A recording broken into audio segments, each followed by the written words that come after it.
just can't believe I am standing here today. This is bank of river Saraju. This is the most important river in today's Hinduism and Hindu mythologies.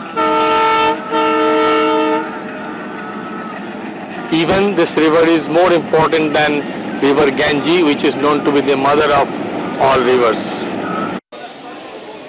The earliest known information about today's Hinduism starts from Veda, which is supposed to have been formulated sometimes 9,000 years back, and Manu was supposed to have formulated, according to Veda, some social norms for the people to live in a society. It's a sort of the first regulated structure of social living. Alongside this river, built a magnificent city, most glamorous city of that time, called Ayodha. Here we are today. The city was believed to be 9 kilometers long alongside this river, and used to have all the modern facilities like park, road, then hospitals, education facilities. One of the most modern cities in Hinduism and Hindu mythology. Manu was not a king, but his eldest son became the first king of this region and started a dynasty, Sun dynasty, which is commonly known as Surya Vansham. There were many very famous kings in Surya Vansha or Sun dynasty. One of them is King Harishchandra, who is known to be famous for his truthfulness, and other I can name, who is King Bhagiratha, who is supposed to have brought the river Ganges to the earth from Himalayas. The 63rd king of Surya dynasty was King Dasaratha. I believe his name came from fleet of 10 chariots, who was ruling the city of Ayodhya, in fact the region of Kosla at his time. Dasaratha was a great ruler, but we are here to document the story of the greatest of the greats, King Rama, the eldest son of King Dasaratha. Although King Rama, he became king lot later, was crown prince of Ayodhya or the kingdom of Kosla, but he could never become a king till after he came from an exile. It's a long story, and our whole documentary is about that story, and this will be unfolded as we go ahead. I am Binoy, the narrator or the host of this documentary, and this is Geeta, my colleague. King Dasaratha had 3 wives and 4 children, in fact 5 children, 1 daughter and 4 sons.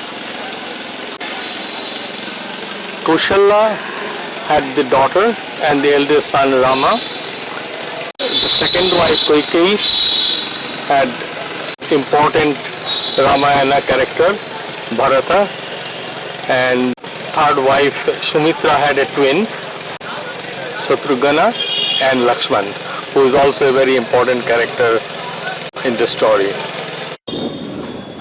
As a side information, in another mythological root, Rama is believed to be the 7th human incarnation of God Vishnu.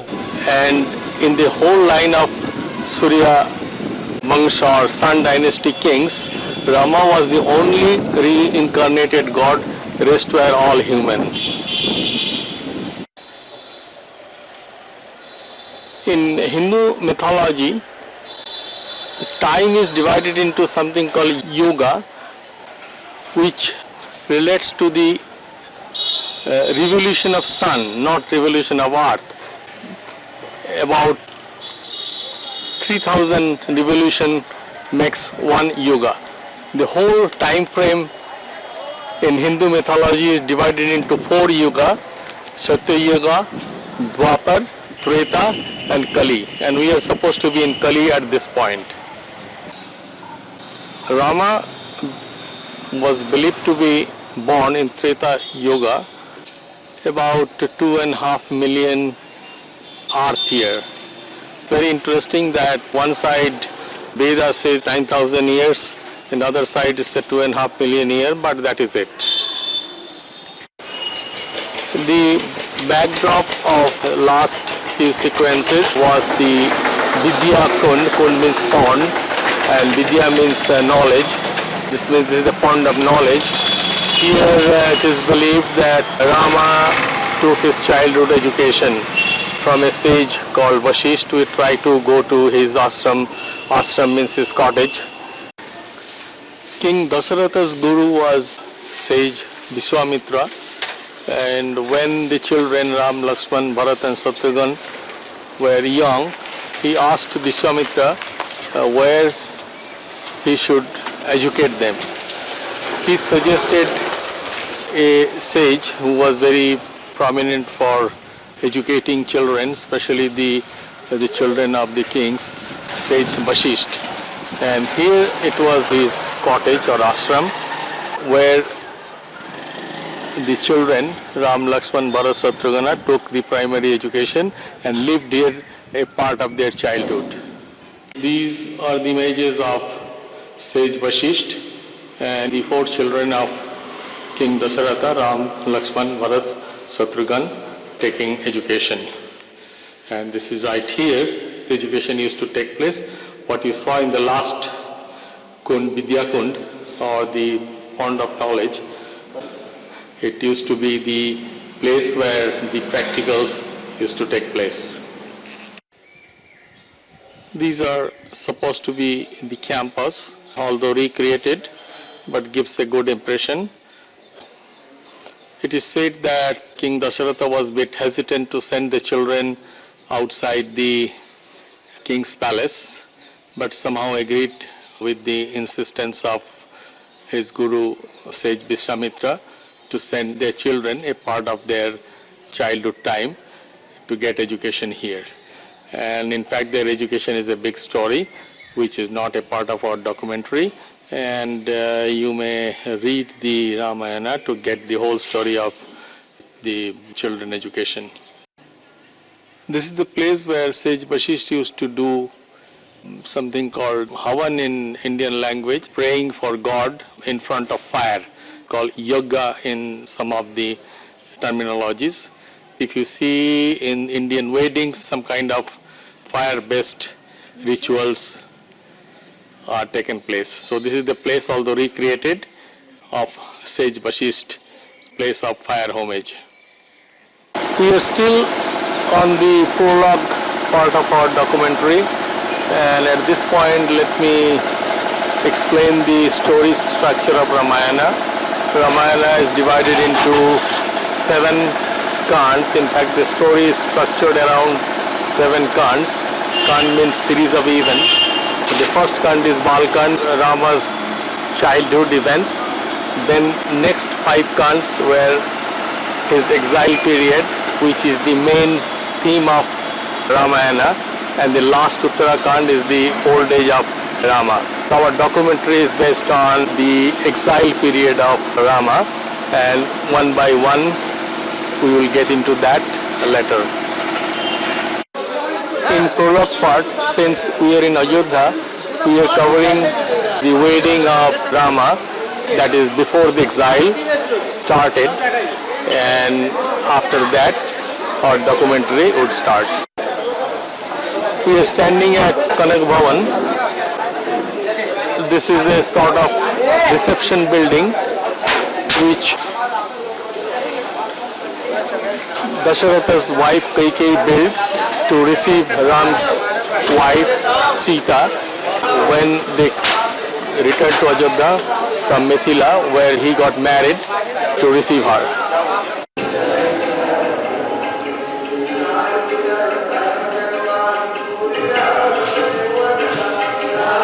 As I explained, this building was a gift from Bharat's mother for Rama's wife Sita when Ram and Sita got married. Rama got married to one King Janak of Mithila, his daughter, and there's an interesting story about that, and you have to get through that on your own to follow the event of the marriage. After wedding, they returned to Ayodhya, and till Rama started the exile, and we'll unfold the reason they were all here in Ayodhya.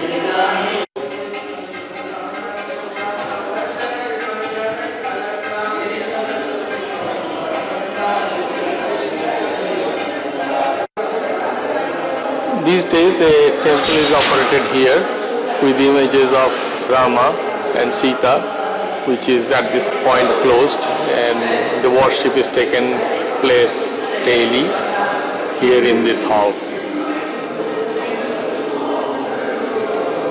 Here is our crew, Gita.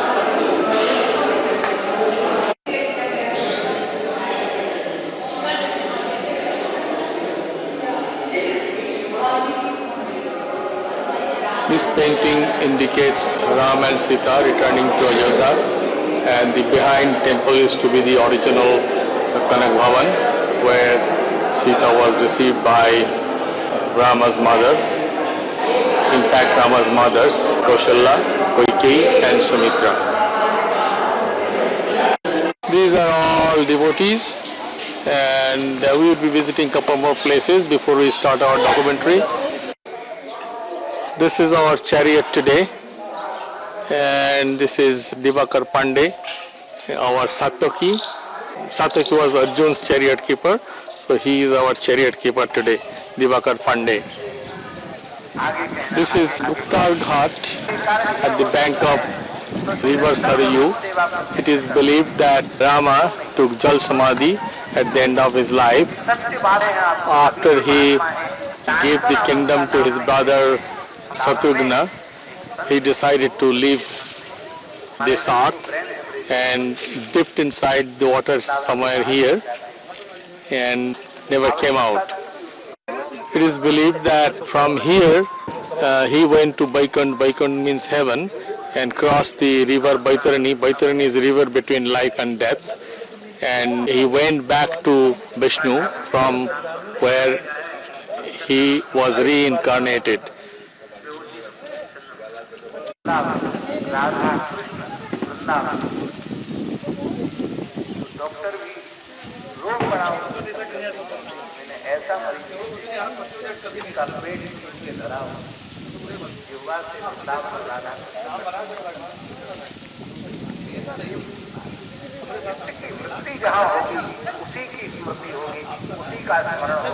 Here is the end of the world famous story of Ramayana.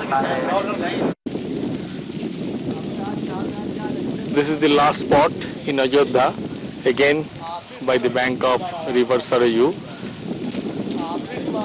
After this shot, the next location would be our actual start point of the documentary. Before we get into the details of this spot, let me explain the structure of Ramayana story. Rama was the eldest son of Dasharatha and should have been the next king after Dasharatha. But at the time of coronation, his stepmother Kaikeyi had a boon from Dasharatha that she can ask anything. All of a sudden, by advice of her crooked maid, Manthara, asked that her son Bharat should be the king and Rama, Kaushalya's son, should go to exile forest for 14 years.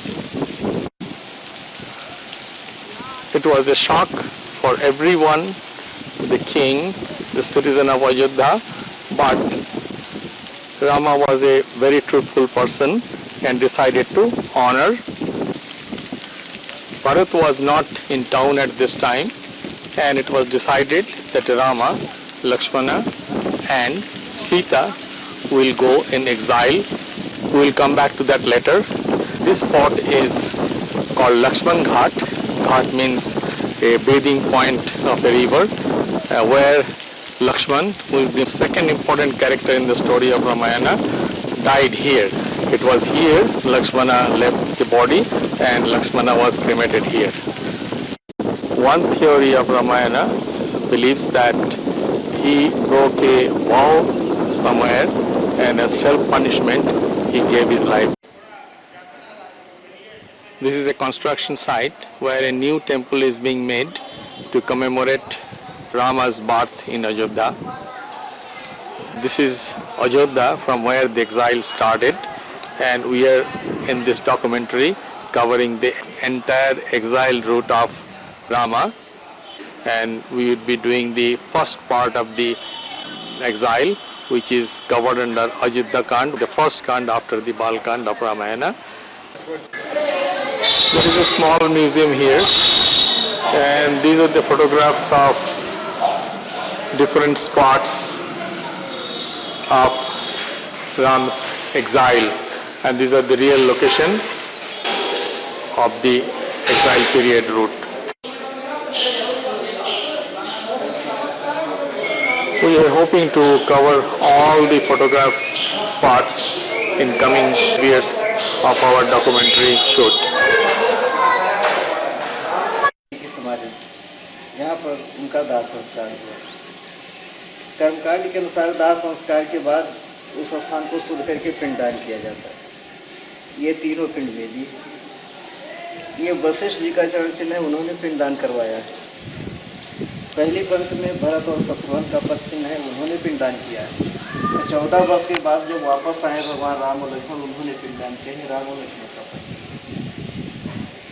और ये श्री राम सांस्कृतिक शोध संस्थान न्यास के द्वारा भगवान राम के करने वाले जो रास्ते में स्थान है उनका शोध कार्य अभी तक 290 स्थानों का शोध हो चुका है। न्यास के द्वारा उन सभी स्थानों पर भगवान राम के चरण की स्थापना घटाई गई। उसी क्रम में ये 2010 में स्थापित किया गया भगवान राम का चरण चिन्ह।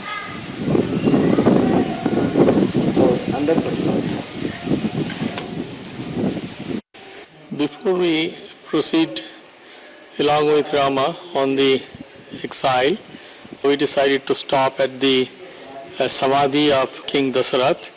Samadhi means crematorium of King Dasarath. The priest here was explaining us about the importance of the place, that when Rama returned after the exile, he did something called Pinddan, means he worshipped for King Dasarath after his return from exile. Here now situated the temple of King Dasaratha. You are seeing the image of Dasaratha, and we are going inside to have some more story about this. You can see on the right side is Dasaratha's son Satrughna, and on the left side is Bharat. And as we went through the other shots, this is the teacher sage Vashisht. This is strangely the bank of river Saraju. River used to flow right here, but slowly it moves towards north, and you can see the river right at the horizon. And this crematorium is right on the bank of river. These bridges are made to hold the flood water during the monsoon time. So this used to be someday full flowing river. Strangely, the river never came on the south of this bank, and it moved towards the north. And that's why we don't see water here, we see only land. This is the Samadhi temple of King Dasharatha from the outside.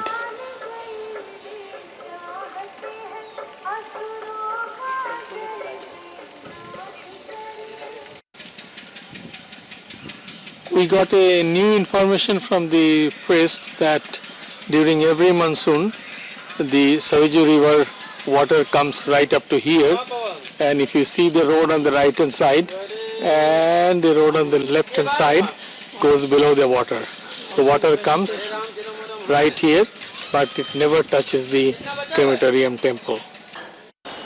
This is our ashram in Ayodhya where we stayed. Ashram means cottage, and we are taking a chariot today.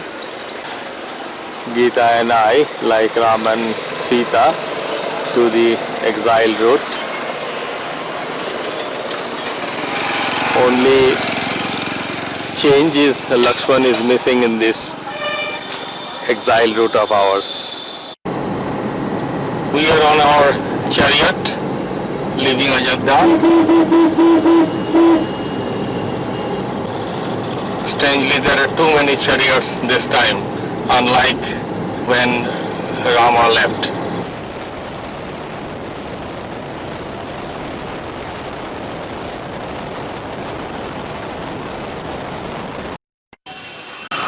This is called Bharatpur, from where Bharat started administrating the kingdom of Ayodhya on behalf of Rama when he was in exile. Bharat met Rama in Chitrakoot and brought his kharao, which is a slipper, and started administrating the kingdom, symbolizing his slippers, kharao, as king. Bharat never became a king. He never administered from Ayodhya. This place is 20 kilometers south of Ayodhya.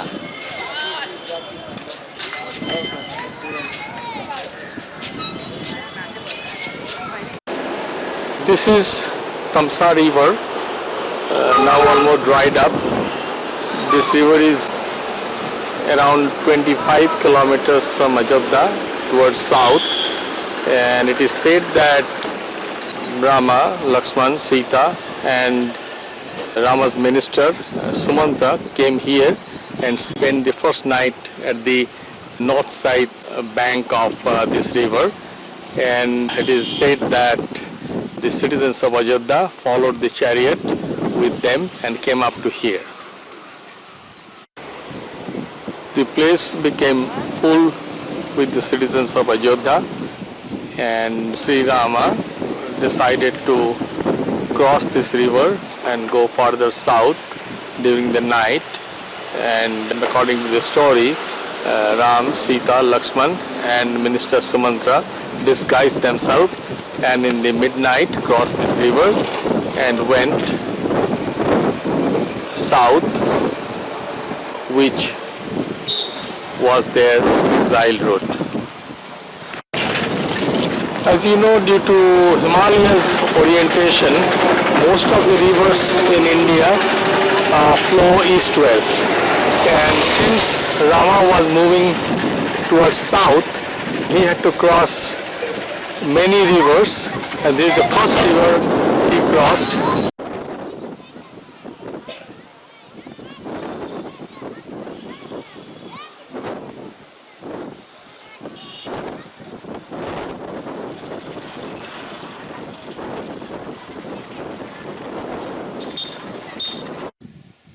This is precisely the location where Rama crossed the river. This village is called Purva Chakia, and the citizens of Ayodhya came on the other side, all gathered here, and in the night, somewhere here, Rama crossed the river and came to this side of the river and started proceeding south. The temple is made here on the south side of river Tamsa, the place where Rama crossed the river to commemorate his first crossing of the river and truly leaving Ayodhya for exile.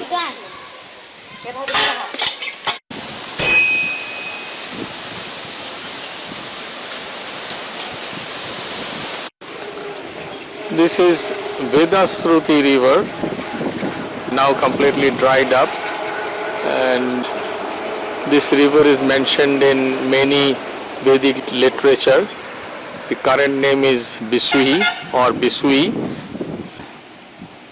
Most probably the name Vedasruti came from the idea that it is first known in Veda. The river used to be famous for its sweet and cool water, and this is the second river Rama crossed after the last river Tamsa. Strangely, it's a very, very wide river, and as I understand that the monsoon time, the entire river gets completely filled in with water and it comes near the bank just now I showed. It is very interesting that this river is not traceable in Google Map. This place is about 45 kilometers from Ayodhya. This is river Gomti, the third river Rama crossed, also along with his crew. This is the current bridge over the river Gomti, but unfortunately Rama had to cross possibly using some other means other than bridge. This spot is located about 75 to 80 kilometers from Ayodhya. This is the south bank of the river, and Rama crossed from the north on the other side to south and proceeded possibly this way to further south. This is believed to be the precise location on river Gomti where Rama crossed the river, and on this side the whole crew rested, and commemorative structures are here. The name of this place is called Sita Kund, and it is believed that Sita bathed here in the river. The river appears narrower here, so this could be a good location to cross the river. These structures are commemorative of Rama's exile route that crossed the river here and passed through this area towards further south. This was our chariot today. Unlike Rama, who used only one chariot, we had to change our chariot every day. And this is Ram Avatar, our chariot keeper today. This means Sarathi of today. This is our today's ashram.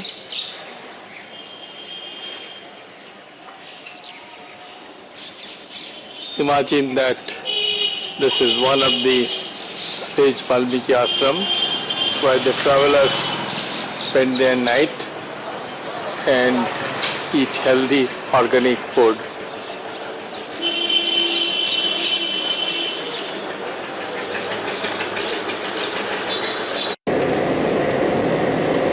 Another day, another chariot.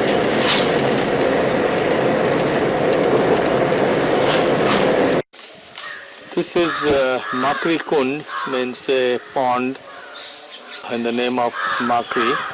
This is not on the onward route of Rama, but there is a very important story. Makri used to be an apsara, means a fairy, who was cast by one Daksh, that was another story, to live here in this pond as a crocodile. During the war in Lanka, Lakshmana got injured by Shakti shell, some kind of missile, and it was needed that some medicine was to be brought from a place called Gandhamadan mountain, which is located somewhere in the north, and there are three versions. One could be Sumeru. Sumeru means Sumeru mountain at the North Pole, or it could be in Kailash mountain, which is on the northern side of Himalaya, or it could be somewhere in the Himalaya. Hanuman was sent to bring that medicine from Gandhamadan, and when he was traveling, Ravana sent his uncle Kalnemi here to stop Hanuman to go further and possibly kill him. Hanuman is the monkey god in Indian mythology. Kalnemi disguised himself as a sage and offered Hanuman food here with the intention to poison the food and kill him. Hanuman decided to take bath in this pond and came here. The moment he set foot in this pond, the Apsara, Makri, who was a crocodile then, turned to a fairy and went to the fairyland. Before she left, she cautioned Hanuman that that sage who offered him food is in reality a demon sent by Ravana to kill him. Hanuman then by his feet threw Kalnemi in the air, whirling, and Kalnemi fell right at the court of Ravana. In front there is a temple of Hanuman. Hanuman is being worshipped here.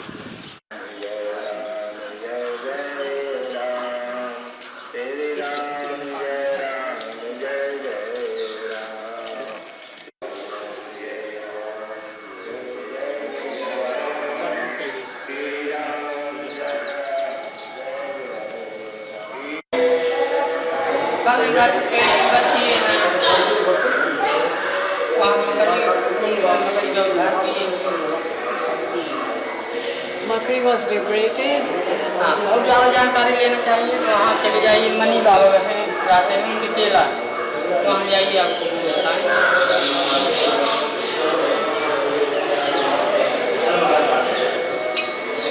This is the image of Hanuman inside the temple, and the gentleman here was explaining the story I just narrated.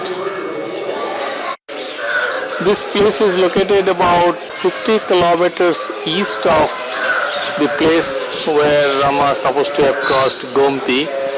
This means that when Hanuman came to bring the medicine, he was following a different route, not the Ram's onward journey route.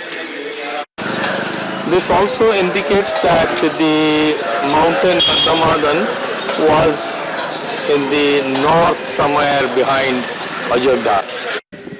This is our chariot today, and this is Akram, our today's Sarthi. This is Dhopap Dham. Dham means pilgrimage, and Dhopap means wash away sin.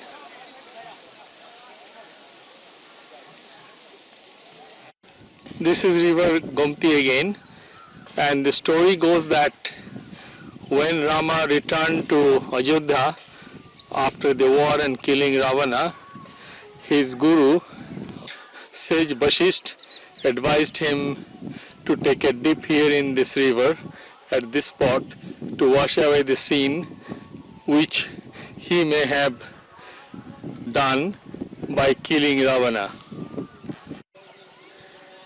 That was because Ravan was son of a sage Visharva who was Brahman by Barn.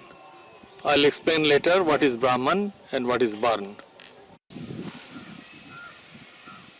Rama took dip somewhere here for the absolution of the sin.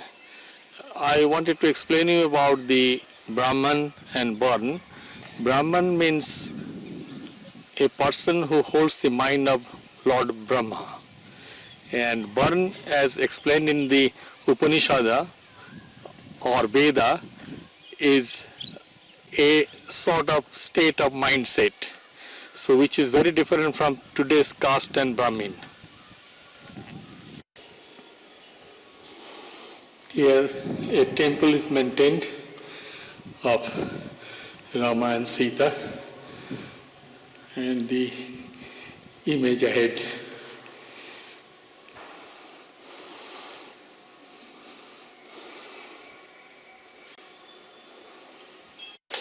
The images of Shri Ram and Sita. A nice ashram is operated here.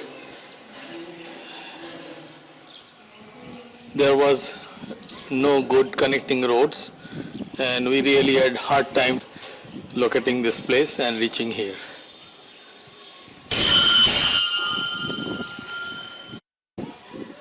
This location is about 30 kilometers east of Sultanpur. That is the place where we first went, and Sri Rama was supposed to have crossed this river. And the road connection from Sultanpur to here was really bad.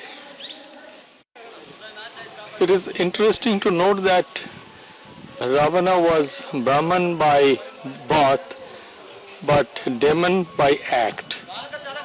Ravan's mother was a Rakshas, and that may have contributed to this. Act means karma, so karma does take over. We would revisit who is Ravana in our next episode when we get into Ayodha Kaand. Little tea break on the way. This makes me believe that during Rama's exile there should have been this kind of breaks as well. Tasty chai. We are approaching the next river Rama crossed, and this looks like the type of road was there at that time. See the glimpses of the river. This is Sandika river as mentioned in the Veda, and it is named currently as Sai River. This is the fourth river Rama crossed, and this river is located around 140 kilometers from Ayodhya. In Vedic literature, this river is also mentioned as Adi Ganga, means first Ganges. Should be a very important river in Hindu mythologies. The story goes, Rama with his crew camped on this side of the river, and most probably the river was very wide at that time, and Lakshman did worship to God before crossing this river. As I am understanding that the current dam systems of Indian rivers, the water flow has changed drastically since the time the story of Ramayana was conceived. Looks like that the rivers used to be very wide and mighty on those days. This is the south side of the river. After crossing this river from somewhere here, Rama worshipped in this side of the river before proceeding farther. It looks like that the crew camped here for a while, and to commemorate Rama's crossing this river or effort to cross this river, Bharata, after returning to Ayodhya, constructed a temple to worship Rama. Although this current temple you are seeing is recreated to commemorate this story. This is the temple of Rama, and Rama is still worshipped here.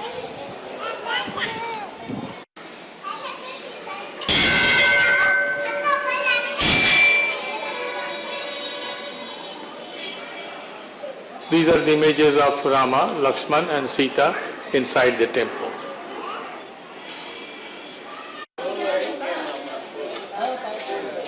The name of this place is Bela, and from which the name of the city came, Bela Pratapgarh. This is our ashram at Pratapgarh. One of these rooms is ours. Again en route. This time our chariot is moving towards west. This is Bhadrathi River. Current name is Sarkani or Sakrani. The Bhadrathi was mentioned in Veda.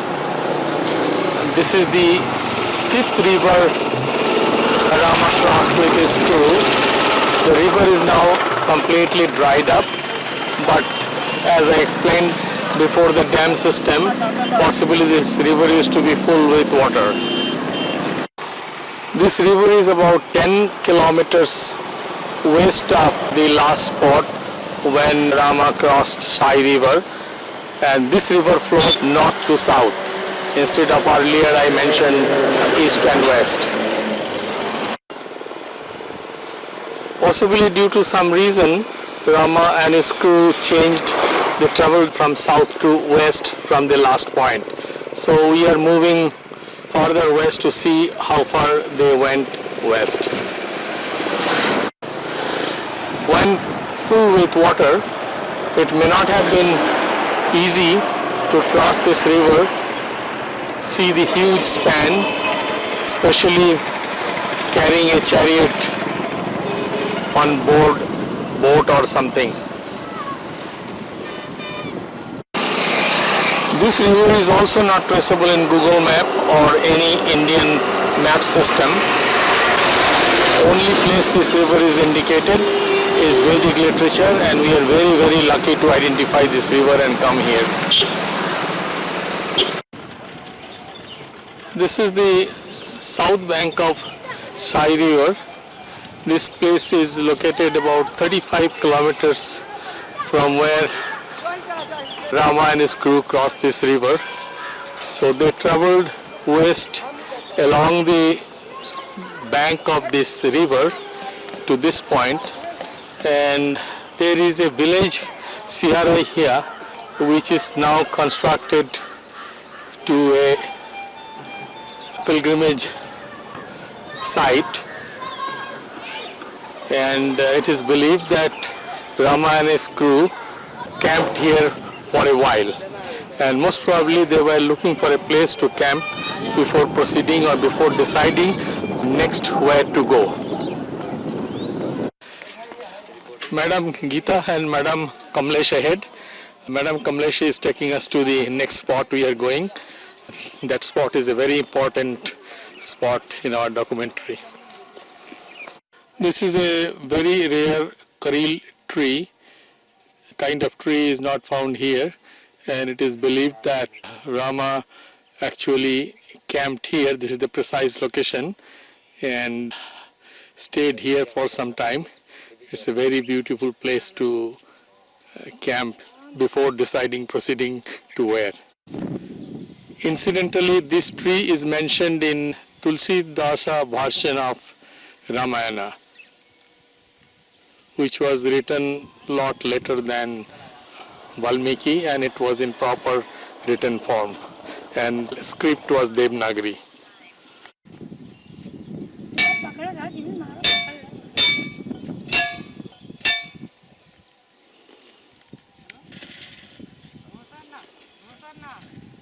यहाँ की महत्व बहुत बड़ी है। हम इधर जाएंगे, उधर की जाए तो I would love to camp here for at least for a week. I just now learned that this is the place where Rama's horses and chariots used to be kept during the camping period.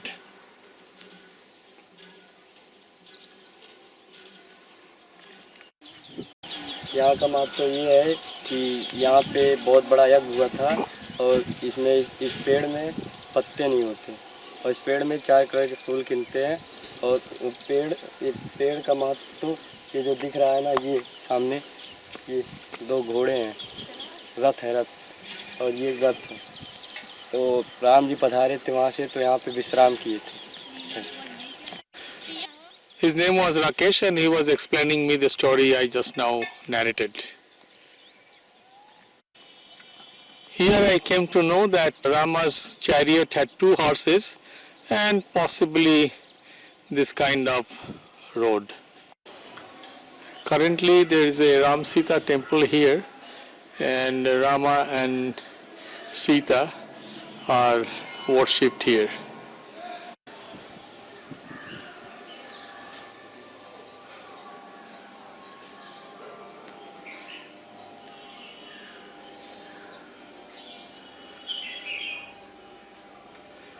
Inside the temple, images of Rama, Lakshmana and Sita.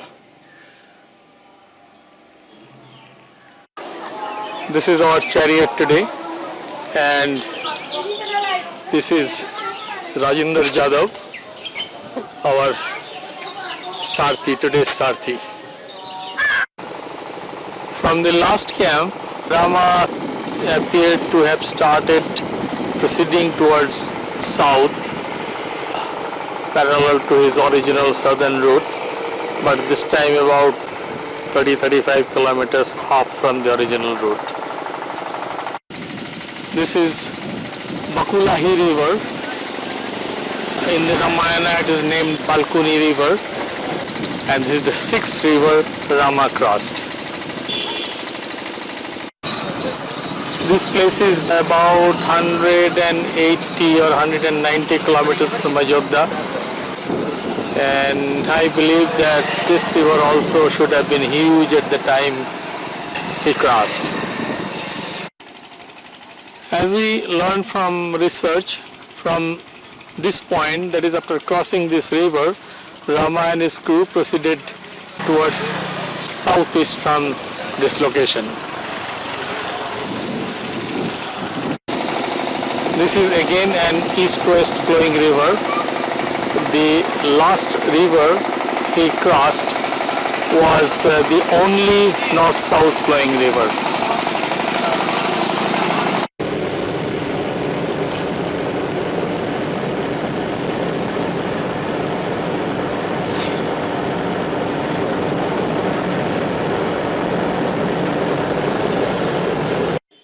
Rama was proceeding from north to south.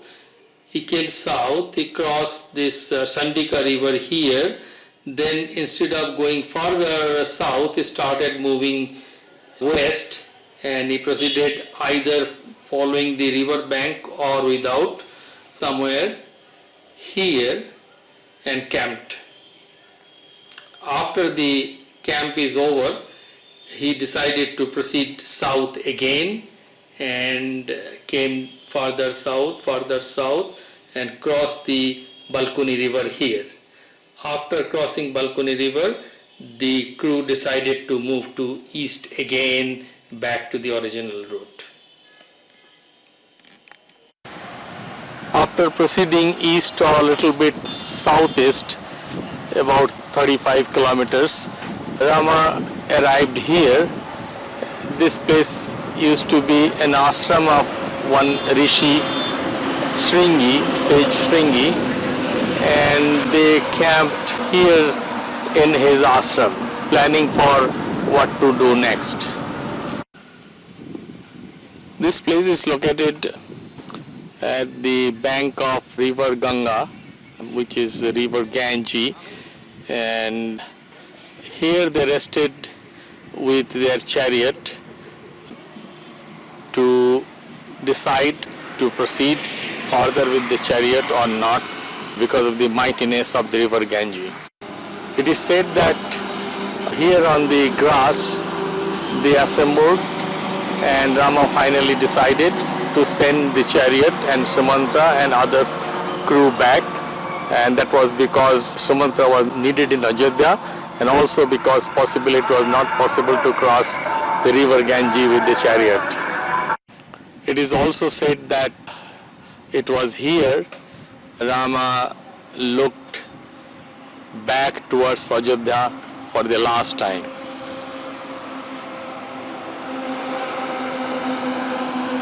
This place is about 250 kilometers from Ayodhya. This means by this time they reached here, they have traveled 250 or 60 kilometers. And from here, they were looking for a place to cross river Ganges.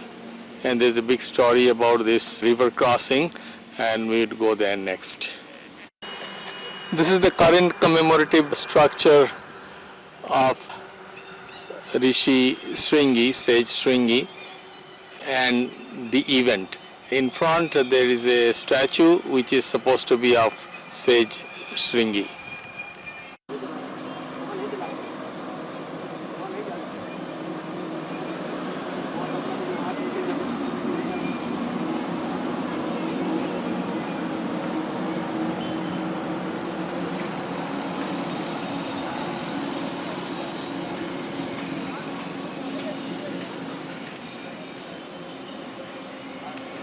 This gentleman was explaining us the description of the place and the history behind this. Finally, we reached the north bank of river Ganges. Absolutely mighty river, mightiest of the mighty rivers Rama earlier crossed. Really difficult to cross this river.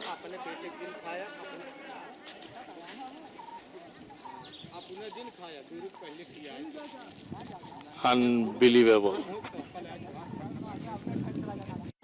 As they sent the chariot back to Ayodhya, they were looking for a boatman to cross this river.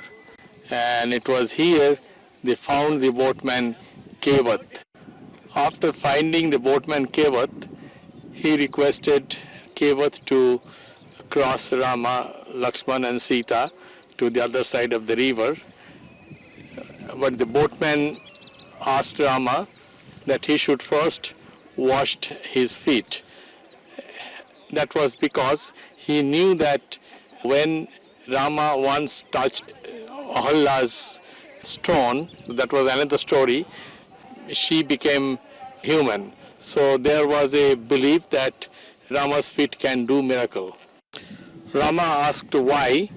Kevat replied, that's because if he washes his feet, he will get nirvana. Nirvana means he will not have to take a rebirth. After reaching the other side, Sita gave her ring to Rama, requesting Rama to give the ring to Kevat. When Rama gave the ring to Kevat, Kevat declined to take, and he said, I cannot take remuneration. Rama asked Kevat, why was that? He explained that he's in the occupation of carrying human from one side of river Ganges to the other side, and Rama carries human from one side of river Baitarani to the other side, which is the river between life and death. And if Baitarani is crossed, people go to heaven. Kevat also said, when my time comes, that is when his life ends, take me to the other side of Sangsar Sagar, this means other side of the life, and that would be your return to my work today. Rama was pleased and embraced him. It was also said that because of Rama's blessing, Kevat was liberated at the end of his life journey and never had to return back in this earth as human. This is an image of Sri Ram's chariot. You can see Sumantra, the minister, was the chariot keeper or the Sarthi, and behind Rama, Lakshman and Sita are seated, and as you can see, it had two horses, as I explained earlier, and 1, 2, 3 and 4 wheels. The devotees come here to worship almost on daily basis. This appears the boot of the chariot, where possibly the weapons, the ban, tir, dhanush, used to be kept, and maybe the groceries as well.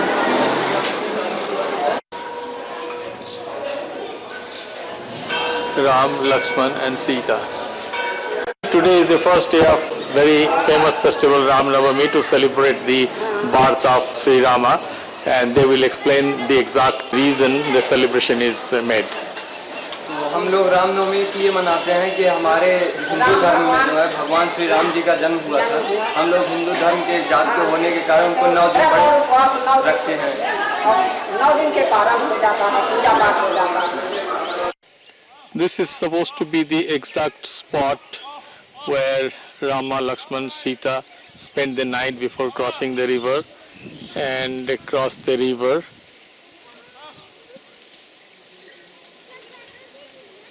Right here to the other side.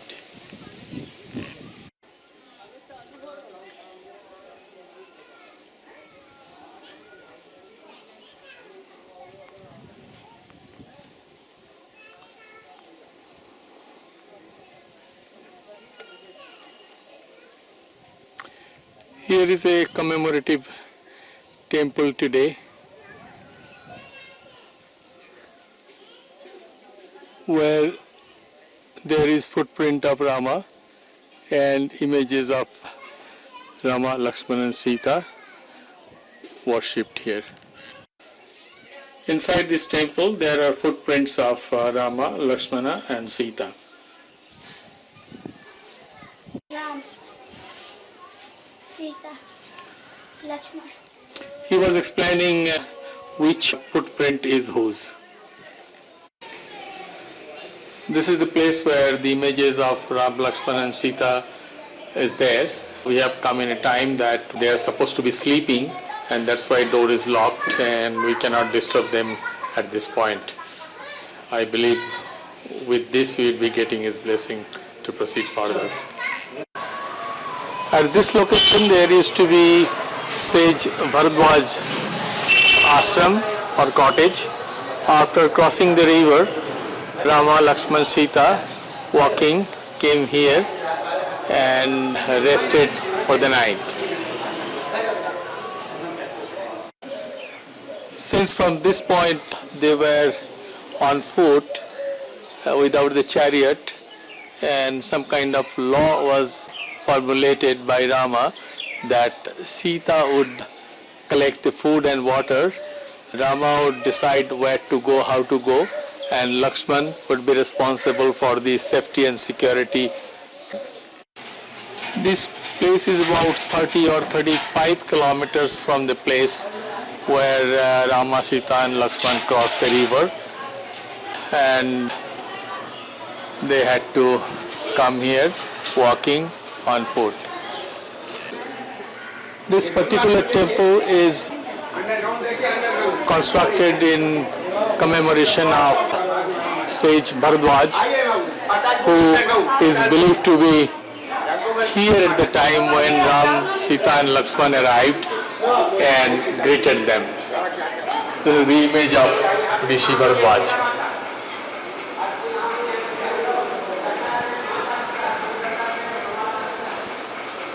There is a temple dedicated for Rama also, and inside this temple there are images of Rama, Sita and Lakshman. They are worshipped here, and lots of visitors come here. It's not a very unpopular or unknown location like the earlier spots we went. This is Sangam, India's one of the biggest pilgrimage. Here 3 rivers, Ganges, Yamuna and Saraswati meet. From Rishi Bharadwaj Ashram, Rama came here. He was looking for a place to cross the next river, which is Yamuna. But before that he came here, and so far I learned that he also worshipped at this point before deciding crossing the next river. Far ahead you can see the meeting point of Ganges and Yamuna and Saraswati. The river in front is still Ganges. Here our crew became a bit holy and collected water from Sangam to take for the further journey and possibly to back home. This is our tourist chariot and the last chariot en route as Rama sent his chariot back to Ayodha from the last location or from here. We are also sending the chariot back, and this is Vakil Bhai, our Sarthi of today's travel. This is Akshay Bhat, means eternal banyan tree. This is by the side of river Yamuna, and it is believed that Shri Rama, Lakshman, Sita camped here before crossing the river Yamuna, and it was possibly here Lakshmana made the boat which was used to cross the Yamuna river.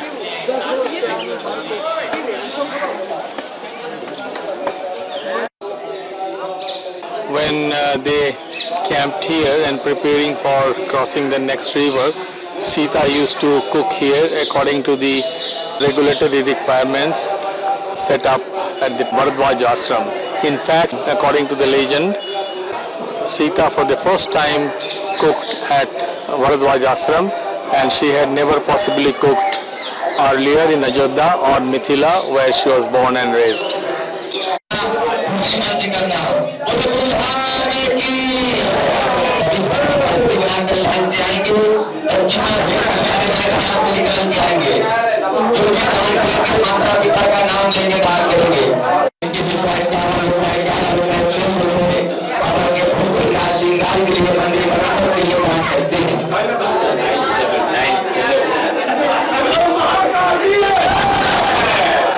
The earlier shots were inside of a temple here.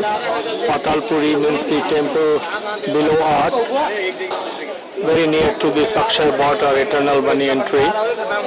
It is said that Rama worshipped here in this temple for their ancestors before proceeding crossing next river. This is the root of the banyan tree.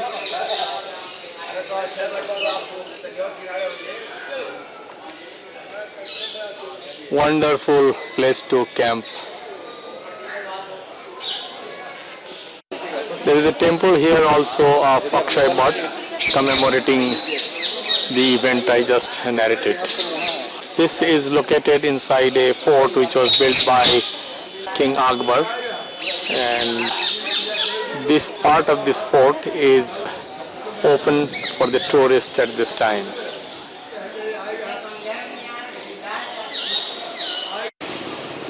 Back from the center of the earth, and on left side you can see river Yamuna. This is the fort where the temples and the banyan tree were located.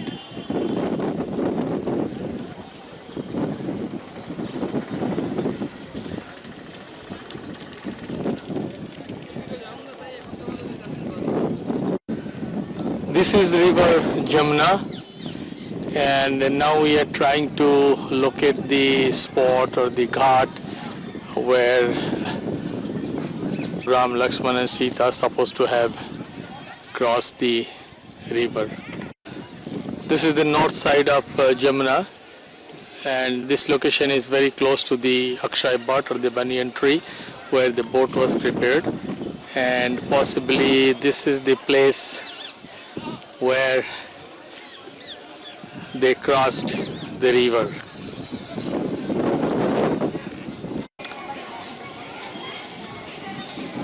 No chariot, and we are on foot today.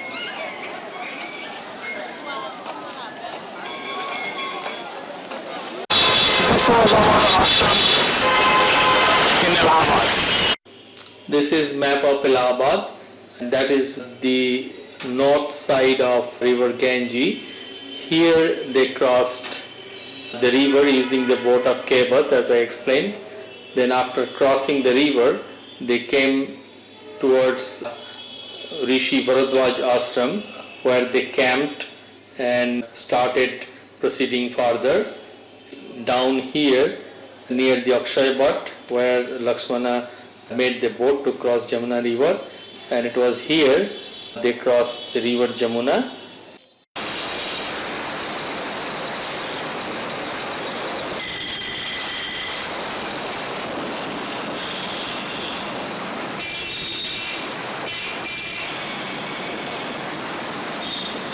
Crossing river Jamuna. After crossing Jamuna river, they proceeded southwest and arrived here and camped.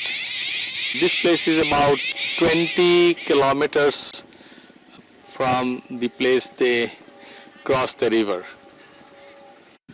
Unbelievably wonderful location to take a break and stay for some time.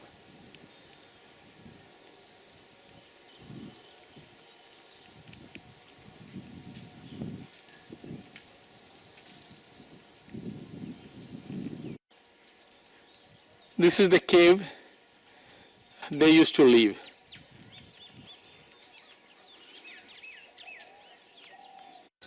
This should have been the bedroom inside the cave.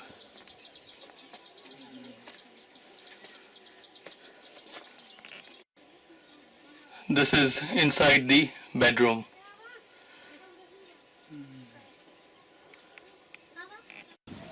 This is Santosh Tiwari. He is taking us to the places we will be visiting today. As Sita was responsible for food, Sita made her kitchen right here in this cave apartment.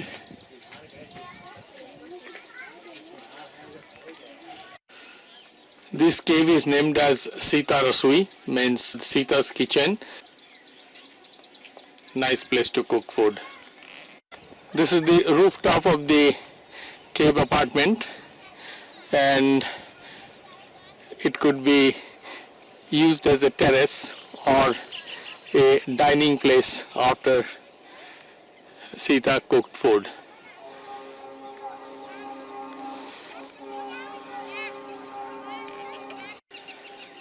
This is the image of Sita worshipped here.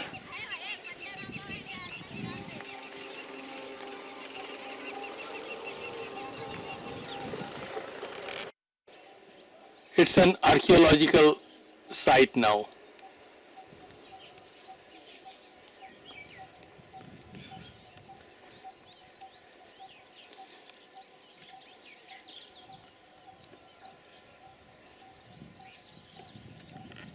Nice apartment, one bedroom, one kitchen and a rooftop terrace. This is Rajapur of the Ram's exile route, and we are here to describe a very important thing about Ramayana. This is the birthplace of poet Tulsidas, who for the first time produced a written version of Ramayana. He wrote Ramayana on mid 16th century.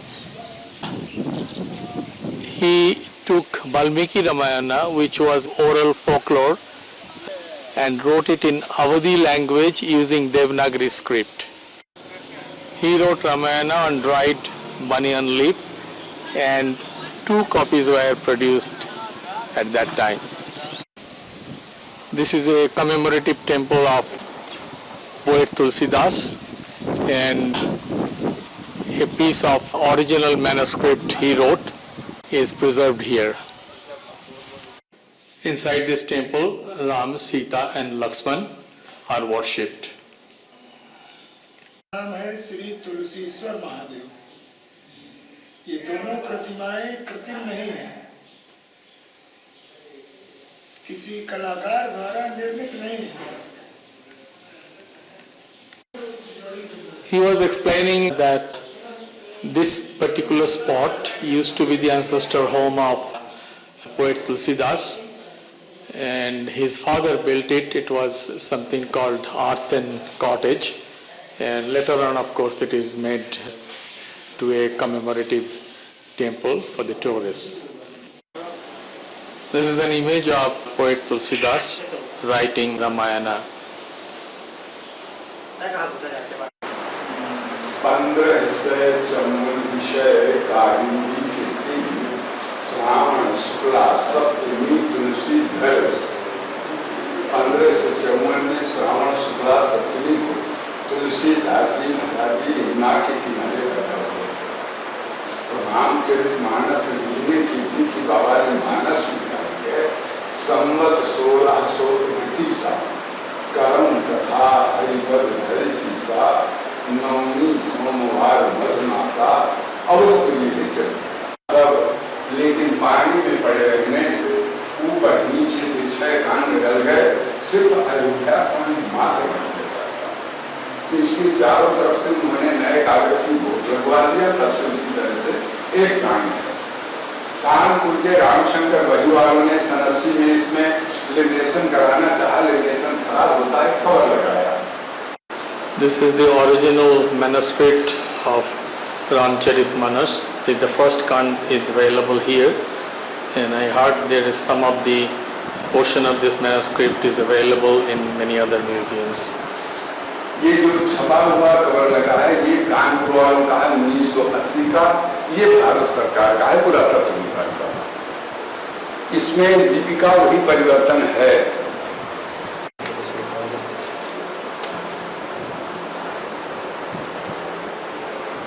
This is the original handwritten manuscript, and this is the original paper.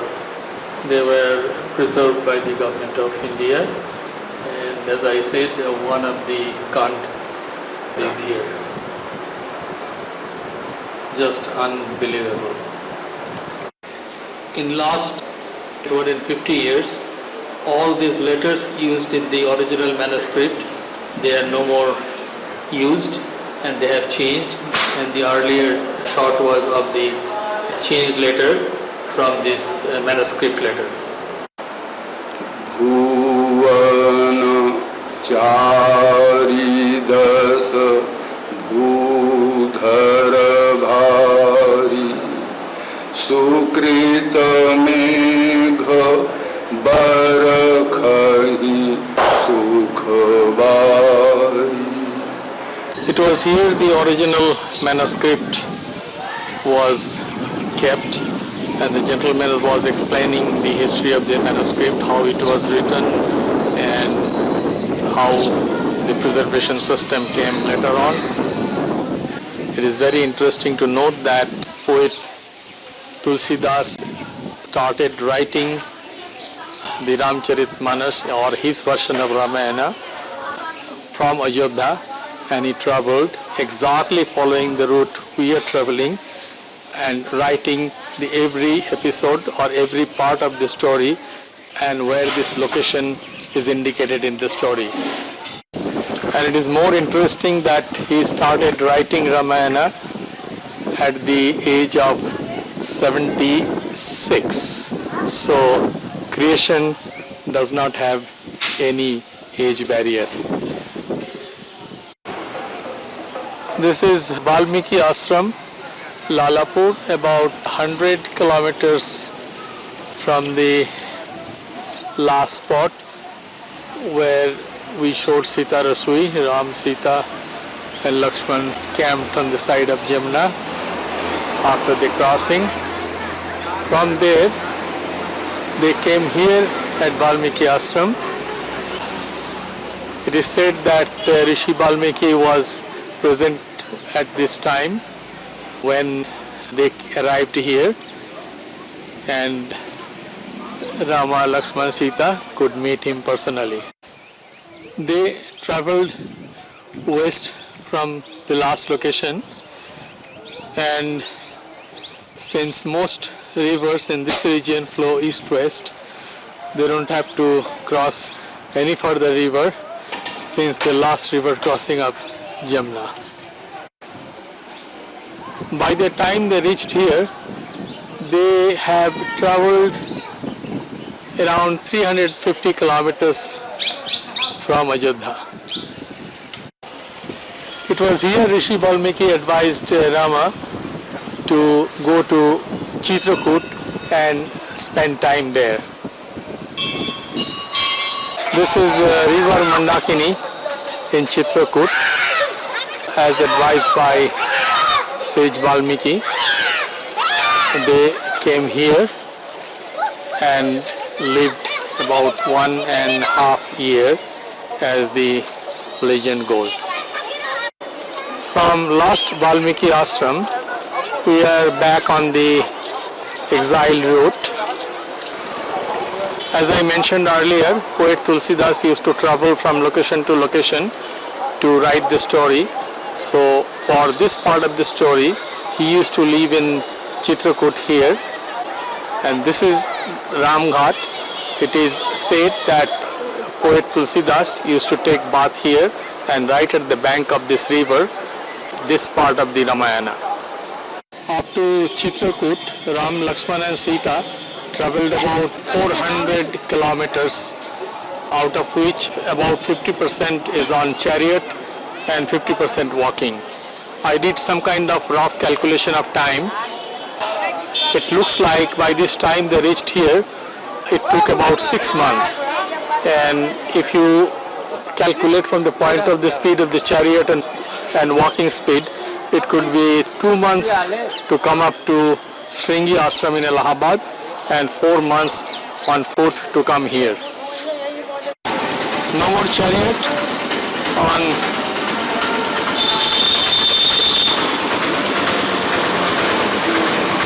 public transport. This is Kamdagiri mountain, or a kind of hillock. After reaching Chitrakoot, Ram, Lakshman and Sita started living here.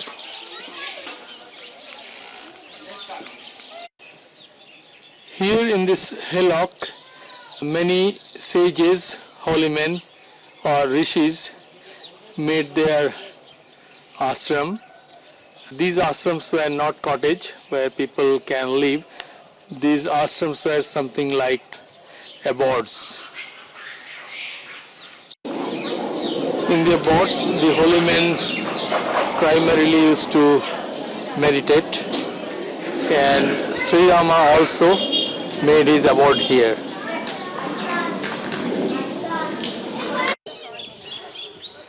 By the time they settled here, King Dasharatha expired in Ayodhya.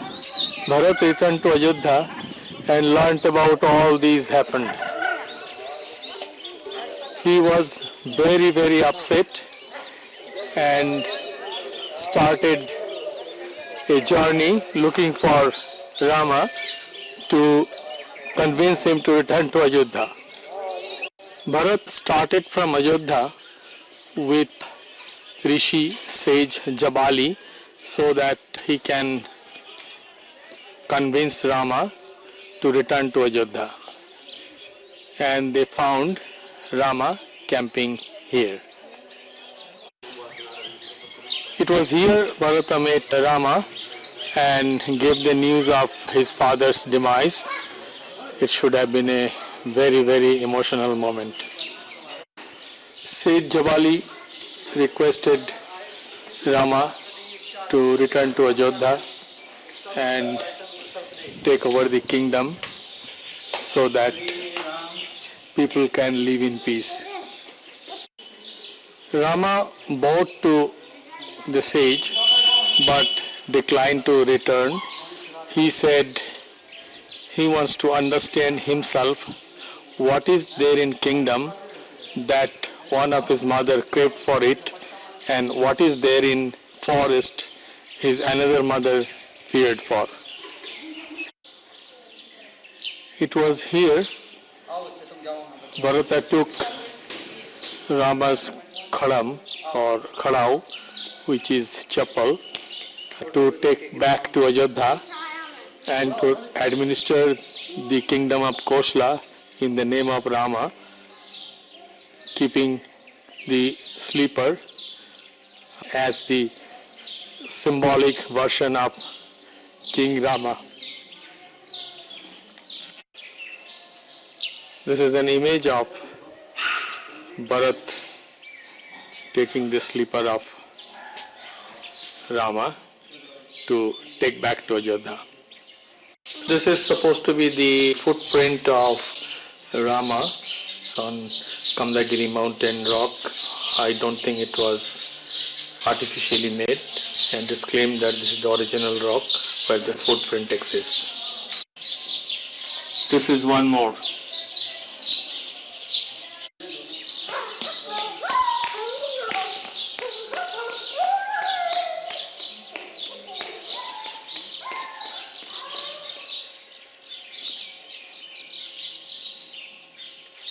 These structures are commemorative of the event. One part of this hillock could be here is called Lakshman Pahari, means hillock of Lakshman. It is said that when Ram and Sita in the abode, Lakshman used to sleep outside in this kind of hill next to the abode. It is interesting to note that Manthara, Kaikeyi's maid, who advised Kaikeyi to send Rama to exile, also came with sage Jabali and Bharat to seek pardon from Rama, as she felt she was the sole responsible person of destroying the kingdom and the king, and she was fearing for her next birth, and Rama pardoned her. Here currently there is a road which surrounds the hillock or the hill of Kamdagiri. By the way, I forgot to mention in the last shot that Manthara did not return from here to Ayodhya and lived the rest of her life somewhere here in Chitrakoot. This is Sita Kund. This is a branch of river Mandakini, and it is said that Sita used to take bath here while they were living in Chitrakoot. Absolutely picturesque.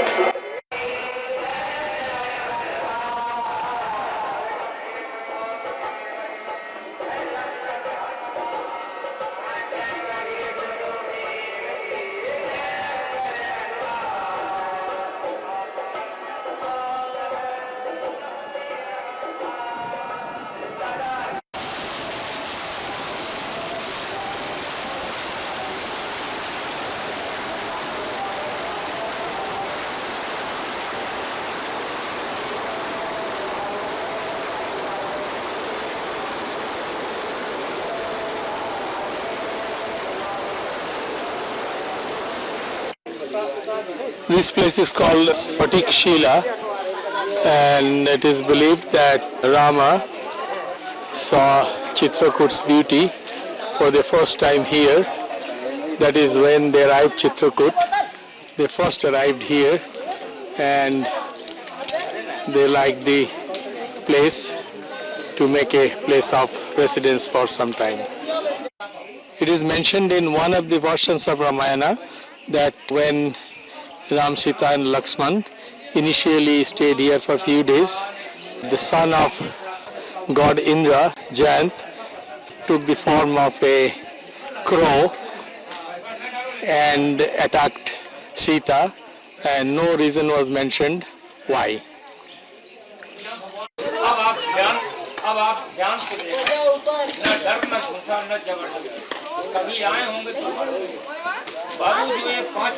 The earlier shot the gentleman was explaining when the crow In Indian language, Chochmara means attack Sita. Rama took an arrow and threw it on the crow. The crow, who was a son of Lord Indra, sought pardon. And it is believed that all crow became black after this incident. This is the Sphatik Shila with the footprint of Rama and bow mark of Lakshmana. At this location, by the side of river Mandakini, there used to be an ashram of sage Atri, who used to live here with his wife Anusua. It is said that while living in Chitrapur, Rama, Sita and Lakshman stayed here in Atri Ashram for some time. While they lived here, Anusua gave lesson to Sita, or taught Sita how to spend life as a wife of Rama.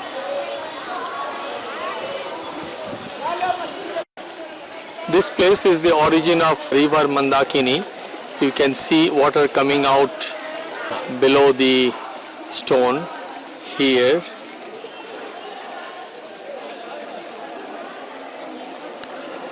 Here.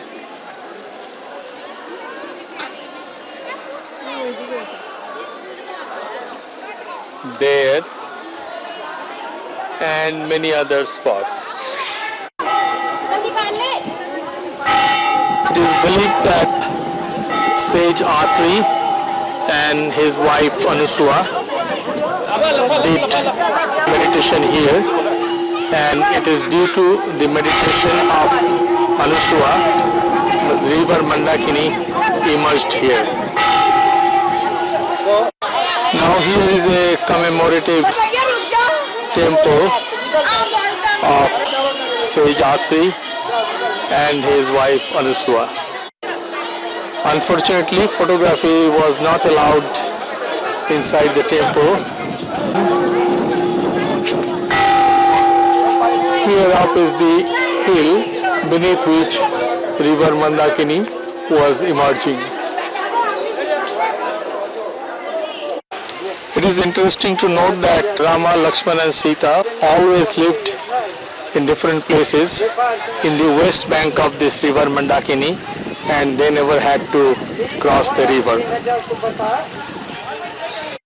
Here on the other side of the river, there is a place called Amravati, where one of Rama's ancestor king, Ambarish, conducted an intense meditation. And here in sage Atri's ashram, Rama worshipped for his ancestor King Ambarish. It is believed that here Rama killed a demon whose name was Birad, who used to create trouble and disturbance at sage Atri's ashram. After killing Birad, it is said that Lakshman took his body to this direction on east and digged his body in a place called Birad Kund, which is inside the jungle and we cannot reach there. Those who have gone to Birad Kund describe that it is a dangerous looking deep well type of pit where Virat's body was placed in by Lakshman. This location is called Gupt Godavari, where it is believed that Ram, Sita and Lakshman used to stay here in this cave ahead and used to hold some kind of administrative court along with Lakshmana here in this cave.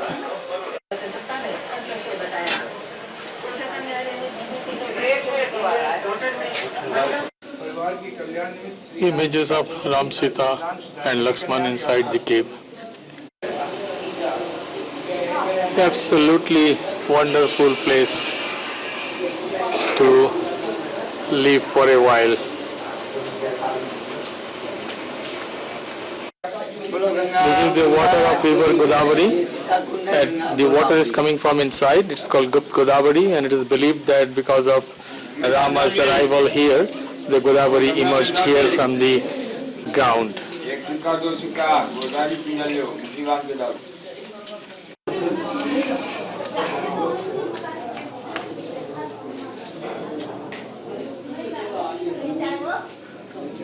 This is a bedroom-like cave, and this could be the bedroom of Rama and Sita when they lived here. It is said that it was here Lakshmana killed a demon, Mayank, for stealing Sita's clothes when she was bathing in this Godavari river. Demon means Rakshas in Indian language, which literally means that they were the keeper of the forest, Rakshak. So demons used to keep the forest in this region, and when the Rishis, Munis and people like Rama came here, they had always clashed with these different looking people, and they used to believe that they have come here to destroy the forest. This is Bindha range. Chitrakoot valley is surrounded by this range.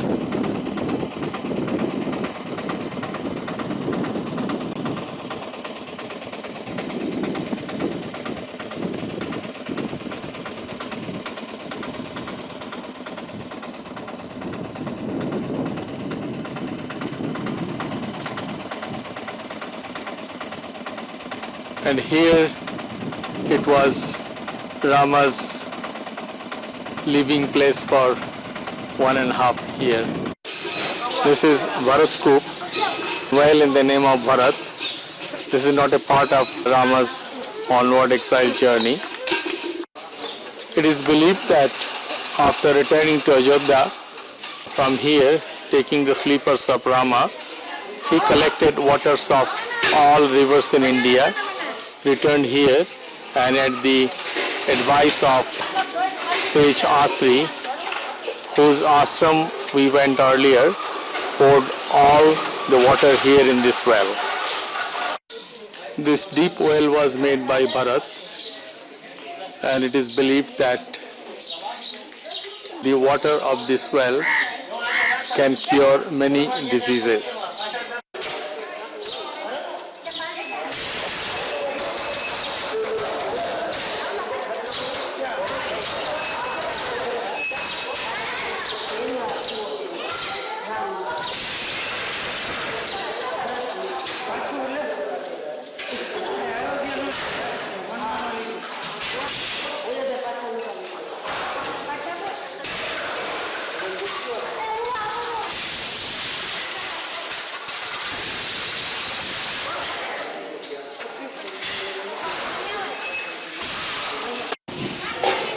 Bharat also built a temple here for Ram, Sita and Lakshman, and this is a commemorative current structure of that temple.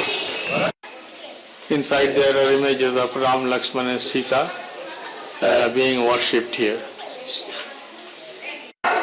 Here also our crew became a bit holy and collected water from this well.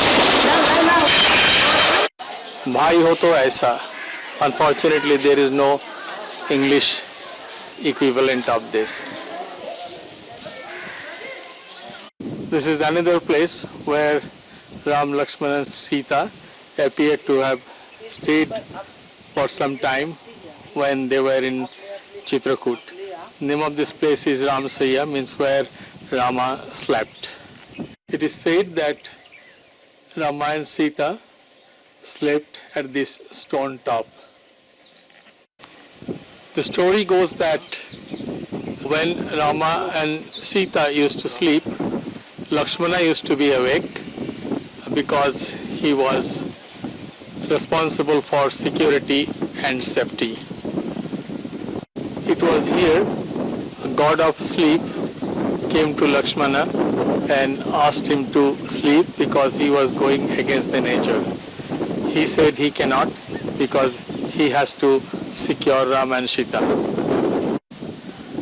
The story further goes that Lakshmana requested the god of sleep to give the sleep to his wife in Ayodhya, Urmila, who was Sita's sister. The god of sleep went to Ayodhya and narrated the story to Lakshmana's wife Urmila, and since then Urmila used to sleep day and night for all 14 years so that Lakshmana could be awake. These are the beds. Rama used to sleep here and Sita used to sleep here. And as I said earlier, Lakshmana used to be awake. The middle part of the stone symbolizes Rama's bow and arrow.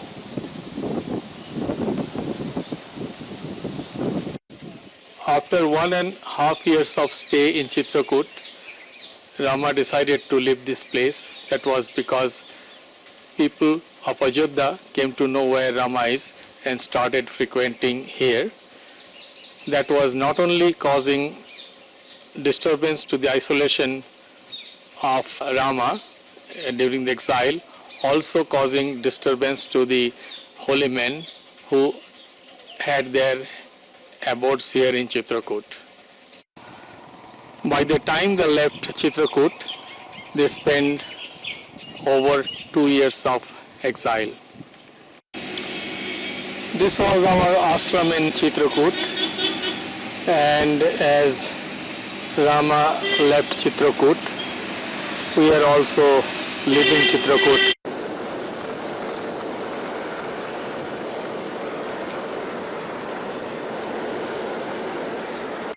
After leaving Chitrakoot, Ram, Sita and Lakshman proceeded farther south and arrived here at the cottage or ashram of sage Sharvang.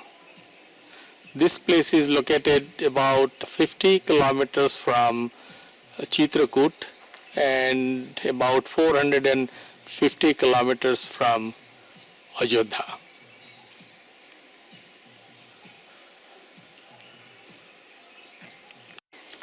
When they arrived at the cottage, they found someone was leaving the cottage. Afterwards, Rama asked sage Sarbhanga who was he. He said he was God Indra, came here to invite him to his Nandanban, which is paradise, where there is a tree, Kalpataru tree, where every wish is fulfilled. He further said he has no desire to go there. Lakshmana asked the sage, isn't the purpose of meditation to achieve what God Indra has? The sage replied, no son, Indra is in fear of losing it all. He may be in paradise but not in heaven. Lakshmana then asked the sage, what is heaven then? The sage replied, heaven is a place where there is no hunger.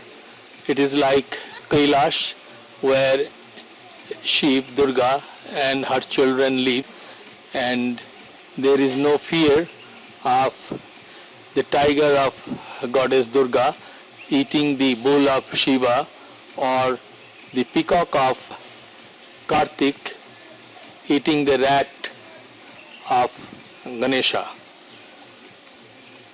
There is no grass and still the bull lives, and there is no food, still God Shiva survives.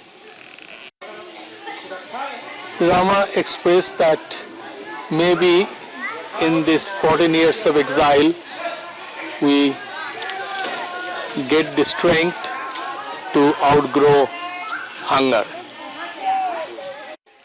Sita said, we are not Brahma or Shiva, we have hunger, we need food, we need people to provide food to us, we need people who care for others.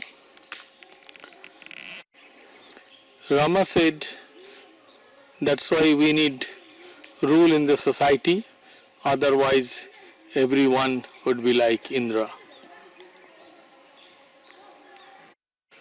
The sage was pleased with the conversations of Prince of Ayodhya, Rama, and his wife. Lakshman asked the sage, where can we find Indra, Brahma, Vishnu, Kuber, Daksh, Shiva? The sage replied, it's all in your mind and your mindset. You could be Brahma, you could be Daksh, you could be Indra, you could be Ravana, you could be Kubera.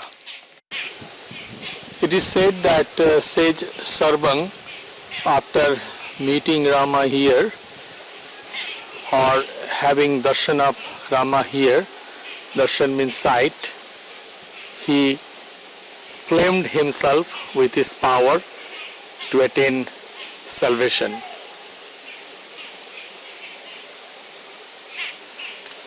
Rama, Lakshman and Sita stayed here for a while and then from here proceeded towards the deep forest farther on south. That was because Ram was supposed to have 14 years of exile in forest. And from there the Ayodha Kaand of Ramayana starts. Now there is a commemorative temple of sage Sharvang here.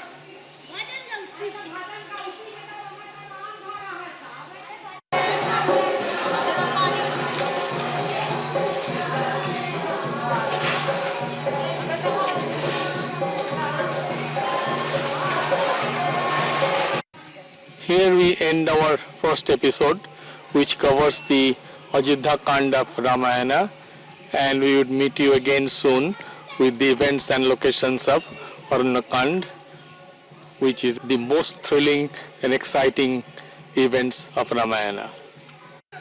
This is Binoy Bala, cameraman, and Geeta Bala, crew, signing off from Sarbhanga Ashram near Chitara Road on the way to Satna.